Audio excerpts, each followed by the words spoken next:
What is going on, guys? We are back playing some more Surviving with Mekanism, and today, guys, we're going to be messing around with the logistical sorter and logistical transporters, which we're going to be using to make an automated sorting setup, which is going to run from the digital miner over here, bring everything we get from this over to the ore processing setup over here. Then it's going to bring everything from this over to a bunch of bins, which are going to be along this wall right here. They're probably going to be higher up on the wall just because we're going to be inputting things in from the top, which is the only way you can do it. And you'll probably understand why we're doing that in a little bit. But if you don't know what bins are, they're pretty much the Mekanism equivalent of a barrel. They can range from storing 4,096 items to 262,144, depending on what type of bin you're putting down. And they start off relatively cheap. They do get expensive to upgrade. But of course, like any bin or barrel, it's going to have to store only one type of item, which is why we're going to need a lot of them. And we're going to start out using them only for the things that we have in this chest, such as ingots and redstone and diamonds and stuff like that.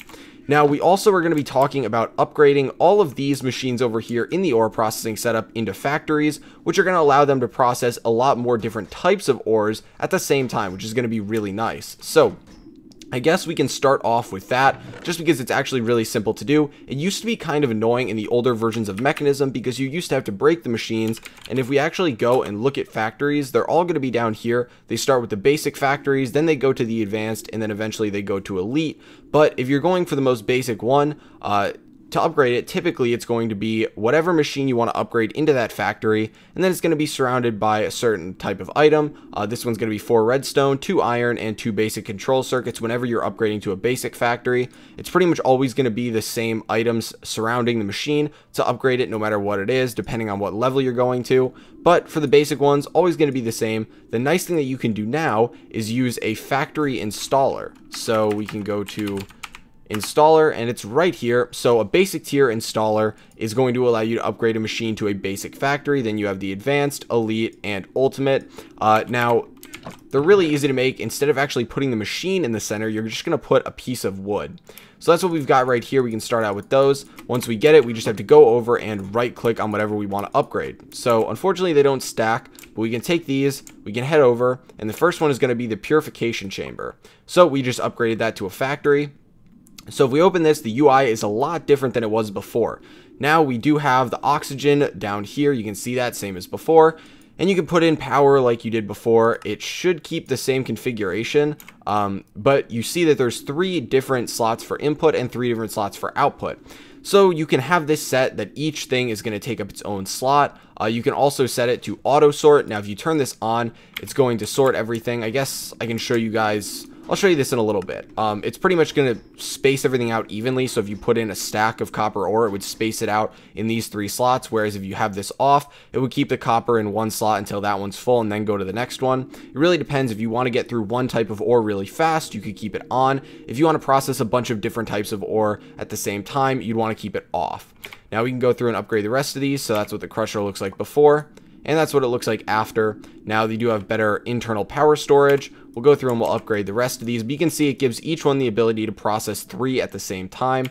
So if I were to come over here and let's grab, let's get some cobblestone and let's get some sand. So if we were to bring these over to the smelting factory and have auto sort off, and we were to throw in some cobblestone, it would just be processing this. I did put upgrades in this, but if we turned it on, you could see it spreads it out, and then we can't insert sand. Now if we turn it off, it doesn't recombine those. Just something to keep in mind, but you can see it processes it a lot faster just because it's going at 3 times the speed, because it's processing for 3 different slots all at the same time. So there we go. One thing to keep in mind is when you're doing all these different upgrades, you can't skip tiers. Just like you wouldn't be able to skip tiers if you were doing a straight crafting upgrade, you do need to go basic to advanced and then advanced to elite, just because they don't want to allow you to make this elite tier installer, throw that onto a pretty much just basic energized smelter and get it all the way up there, because that's not how it would work with crafting either. You're not allowed to skip anything from them, but it is nice because you don't need to tear up your entire setup to actually make it upgraded. So that's all we need to go over for that. Now we can actually get into the sorting, and I will throw this stuff back up here because we're not going to need it. So the rest of the stuff that we need to craft is just going to be this for the bins, the logistical sorter, and then we're going to make some extra logistical transporters. So one thing that I want to point out is it seems the texture for the logistical transporter is a little bit bugged. So we'll go over that in a little bit. I think we've already made, or the logistical sorter texture is a little bugged, but I think we've already made the logistical sorter before. But again, it's really cheap. You just have a piston, 7 iron, and then a basic control circuit. And then we're going to be making the bins, which are going to be 1 basic control circuit per. They're going to be taking cobblestone along the top 2 side slots and then right along the bottom, and then it's going to take 2 redstone per. So it's actually, again, relatively cheap for the basic one. But if we look at the more expensive ones, even just the next upgrade up, the advanced bin, does require a significantly larger amount of resources for it. You need the basic bin, and then you're going to need an advanced control circuit and some enriched alloy, and then on top of that, for the elite bin, it's going to require even more. This one starts getting really expensive, but it does allow you to store a lot more items. So we can grab out those 11 bins, and I think we're going to line it all the way across the top right here. Now, I mentioned before that you do input things in the top of these and you can output things out the bottom. You can also use the configurator to set these to auto eject. We're not going to be outputting things from these right now. We're just going to be putting stuff in. So I'm going to be putting them up on the top just for the time being so that we can not actually have to look at the logistical transporters that are going into them. So most of the work that we're doing today is going to be back here. This system is running flawlessly, but I haven't actually hooked the power up to the main system yet. I'm just letting this build up, keeping an eye on how the power actually works, seeing how effective it is. Eventually I'm going to expand the farm and then we'll see, but they're running off the wind generators right now. So first things first, we need to start out over here. And unfortunately, this doesn't actually connect, so we need to get rid of this. It needs to go in the side, which I completely forgot about, so I think we're going to input it over here. I think we should be able to break... Okay, so it needs to be this one right here that it goes through. It's going to look a little weird, but I will deal with how it looks eventually off camera. So we can pull this down all the way to the ground and then put it up there. And now that should be getting power and it should be good to go. Okay, yeah. So there we go. Now we can put this back down over here, and we're still going to be using this right here. I actually forgot we do need to go make a chest too, because pretty much the digital miner is going to output to a chest, and then we're going to be pulling things from that chest using the logistical sorter.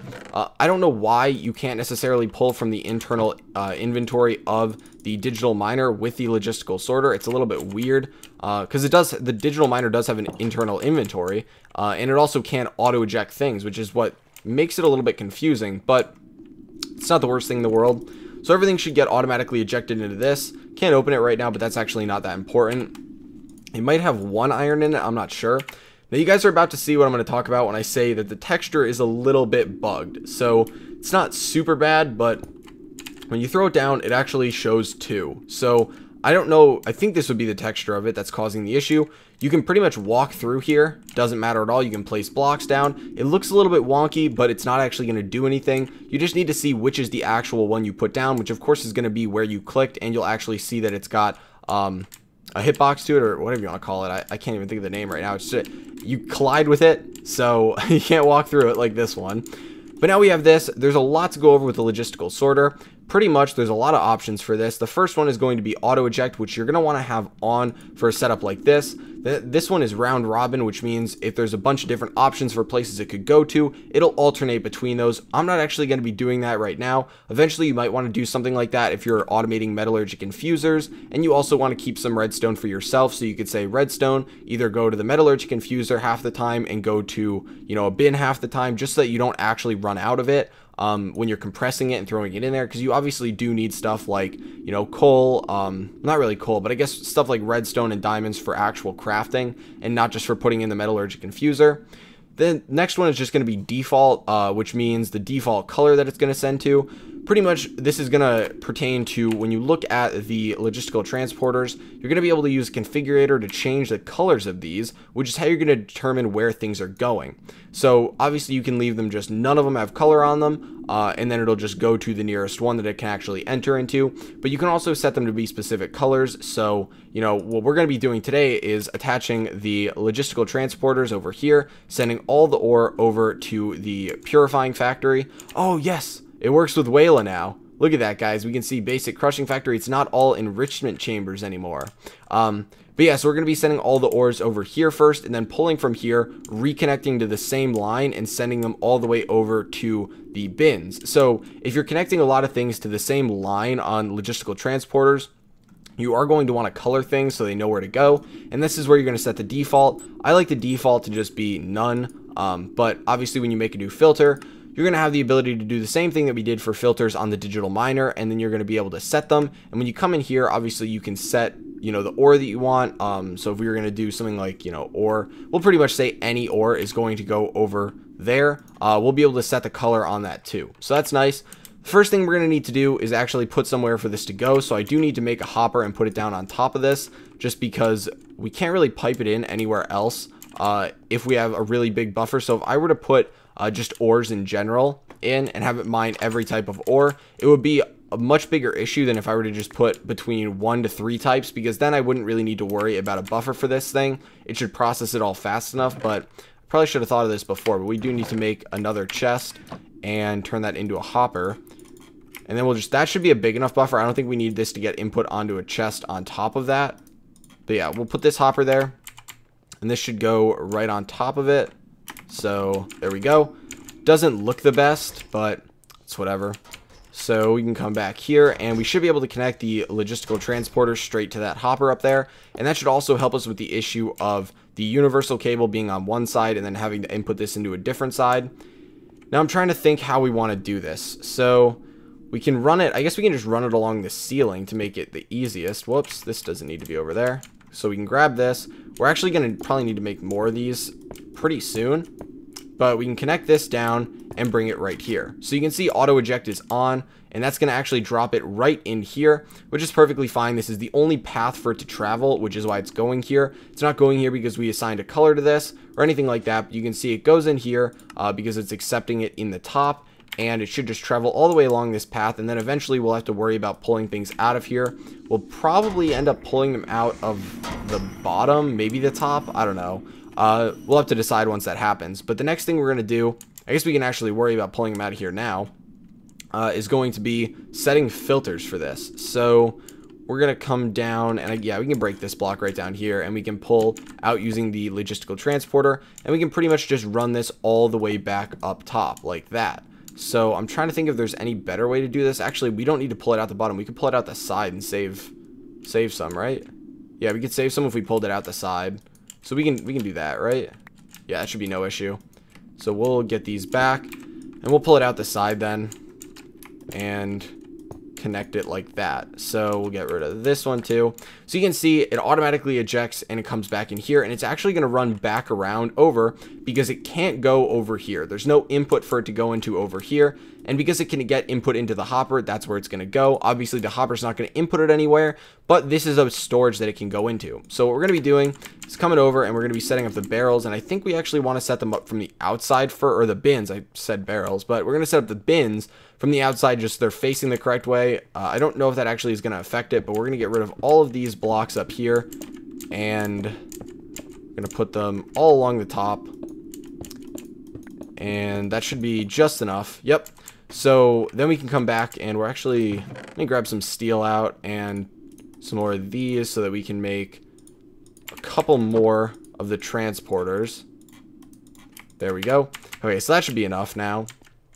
Now, once we line these along the wall, all we're going to have to do is allow this to run a little bit. What's going to happen is when we color code it, we're going to color code it very lightly, and eventually we're just going to allow things to auto sort themselves. I guess that's kind of complicated, or at least confusing. Hopefully you guys will see what I mean though. So we're going to clear out along the back of these right here. They should stop right there. Now, if we were to throw up a transporter right there, you can see it doesn't connect to this. It has to go in the top.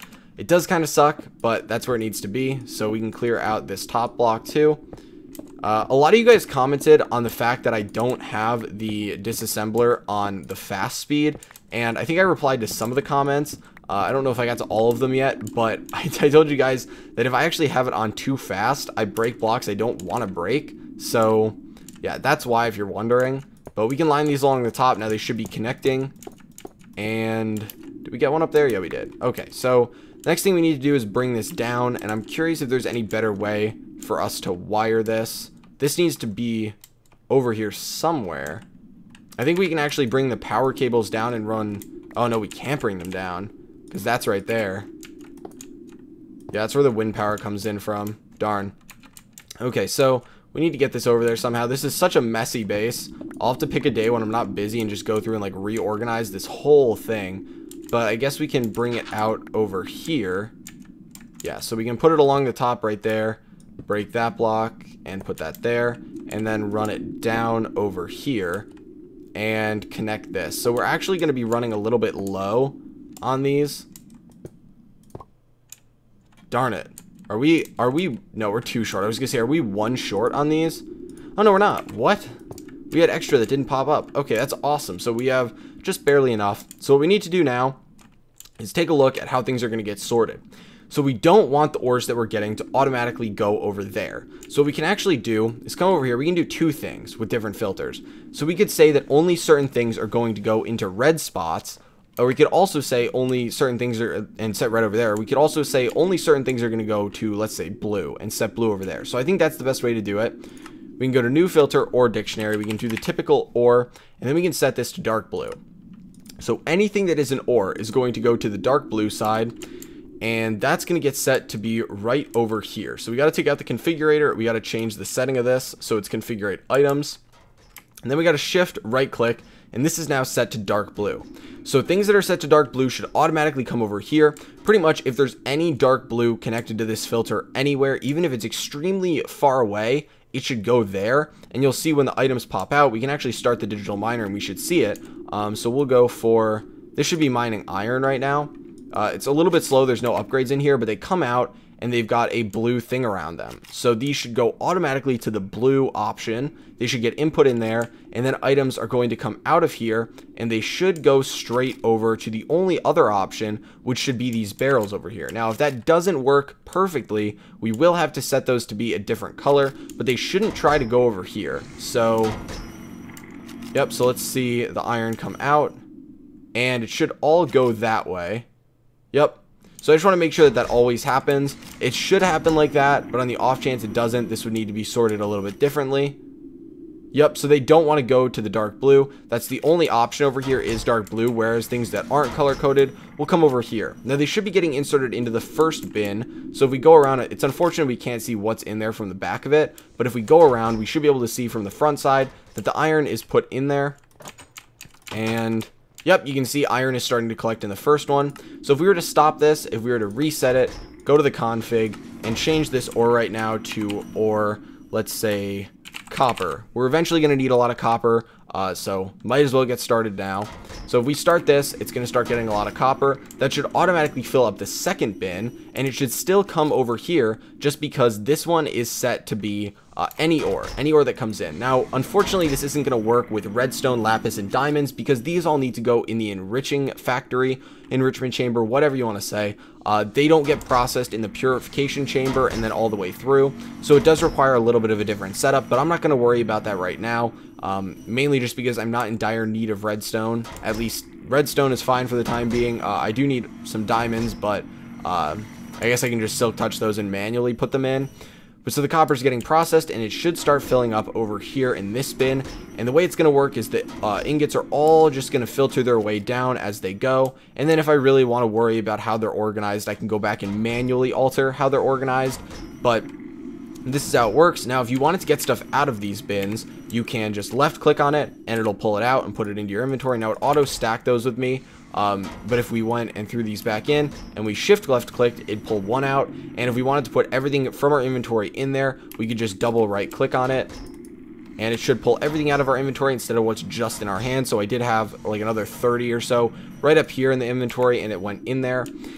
So that's going to be it really today for bins, guys. I guess we can go over, I've never actually, oh, whoops. I was going to say, I guess we can go over setting these to auto eject out the bottom, but I've never actually done that because when you try and click on it with the configurator, it doesn't actually want to let you because you try and actually put it in there. Oh, you know what? One thing that I can go over with you guys, if you want to automatically put things into barrels without actually having to insert it manually, if you grab a barrel, you throw it into your crafting grid, and then you throw something in there, in your crafting grid, it can insert that into the barrel without actually having to have it piped in there to start. I don't really know why you necessarily want to do that, but it is something that you can keep in mind if you want to do that.